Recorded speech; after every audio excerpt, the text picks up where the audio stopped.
Muy buenas tardes, bienvenidos a un nuevo programa de Punto Salud. Para comunicarse con la producción, ustedes pueden mandar un correo electrónico a puntosalud@hotmail.com. Hoy vamos a tener un programa especial dedicado íntegramente a la cuestión indígena. Como ustedes saben, este último 19 de abril se conmemoró el Día del Indio Americano, una fecha que nosotros usamos como disparador para poner una mirada profunda en la cuestión indígena, no solamente en la salud de las distintas comunidades que todavía viven en la provincia del Chaco, sino también y muy especialmente en un rasgo histórico del desarrollo que han tenido estas comunidades en nuestra provincia y también en sus aspectos culturales. Esto es Punto Salud, la primera parte del informe comenzamos así.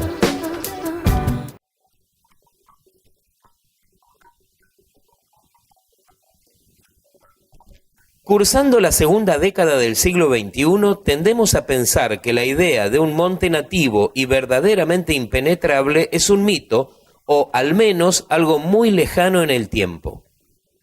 En 1970 también, o 1969, probablemente a fines de 1969, el impenetrable era una zona desconocida en realidad, ¿no? Se sabía poco del interior del impenetrable. Entonces en ese año, Monseñor Ítalo Di Stefano, el obispo de Sáenz Peña, hizo un viaje por el impenetrable. Y con gran sorpresa trajo una cantidad de fotos que fueron publicadas en el territorio, me acuerdo, mostrando que había gente.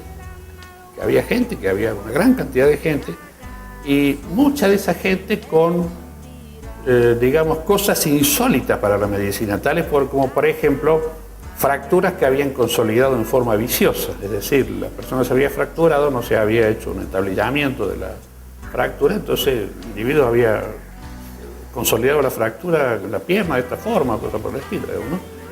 Lo que uno sabe es lo que escuchó los viejos, de los abuelos, de las madres, la transmisión acerca de la salud, y lo que yo sentía que eran gente muy fuerte, muy sano, y que sí también se enfermaban o se lastimaban. Entonces ellos tenían un médico especial que contemplaba no solamente la herida, o sea, la parte física, ¿no?, sino que contemplaba también la otra parte que según los wichí está compuesto el ser humano, que es la parte psíquica y la parte espiritual y la parte material.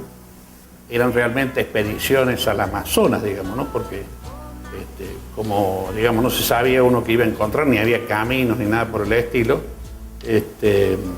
yo llevaba siempre 2 vehículos, llevaba muchas cubiertas de repuesto, porque el Vinal era un azote, llevaba mecánicos, digamos, ¿no? Llevaba 400 litros de combustible, digamos, ¿no?, para ver qué es lo que iba a ir pasando en esa zona.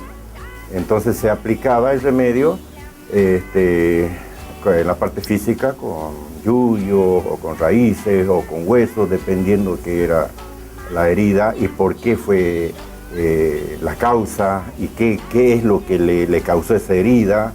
O sea, hay otras cosas que tenía que ver, ¿no?, el médico ese. Entonces, ese médico nosotros le llamamos Hayagú, que en Comú se le llaman Piogonac, que serían los chamanes en el idioma de los antropólogos. Y en la parte psíquica, después que se curaba o durante la curación se hablaba, se aconsejaba, se hablaba, se dialogaba con el enfermo. La cuestión cultural no siempre estuvo en las discusiones. Pero yo diría que también en aquellas épocas nosotros no considerábamos de ninguna manera el problema cultural. Yo me acuerdo que estos indigenistas, que hacía mucho que vivían en el Chaco y demás, y que eran personas mucho mayores que yo, tampoco tenían una perspectiva clara sobre el asunto, ¿no? Por ejemplo, el doctor Sicchetti, que lo veía no solamente, digamos, de la perspectiva de su profesión, sino que también lo veía de la perspectiva religiosa y demás, me decía: mire, Zurita, estos indígenas están condenados porque la distancia cultural que hay desde su propia cultura a la nuestra es tan gigantesca que ellos no van a poder acercarse nunca. Y nosotros somos demasiados y demasiado potentes desde el punto de vista cultural para permitirles a ellos vivir en la periferia.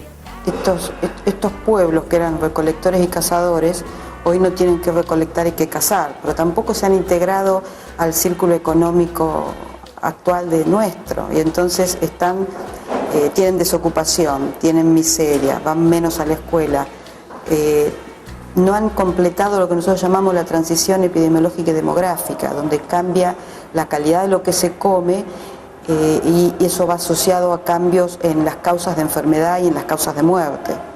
La obra social, la medicina prepaga, cuánto invento. En los tiempos pasados nosotros no teníamos farmacia, como se dice ahora, farmacia o supermercado. Y a veces la escucho a mi abuela, dice, antes nosotros nos íbamos al monte, conseguíamos nuestros remedios. Ahora si te vas buscar remedios, tenés que tener plata. Y lo mismo con el tema de alimentos, igual. Te vas a un supermercado, tenés que tener plata.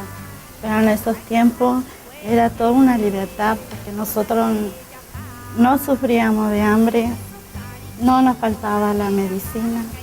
Porque la medicina se consigue en el territorio. La medicina está siempre en el mundo donde vive. Y todas las enfermedades que nosotros hemos tenido siempre tuvo relación con el mismo territorio, el mismo ambiente. Y por eso la naturaleza muy sabia también nos da los remedios justamente para curar esos males que se producen en esa zona.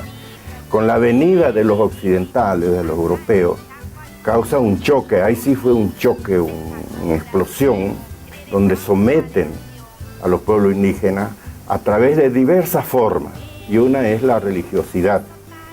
Tanto es así que en mi idioma, en Wichí, para decir salud se dice verde, porque hay una relación con el medio ambiente. Nosotros decimos Huatzán, Huatzancheyaj, es decir, salud o saludable. Entonces eso significa que tenemos una relación con el medio ambiente muy importante.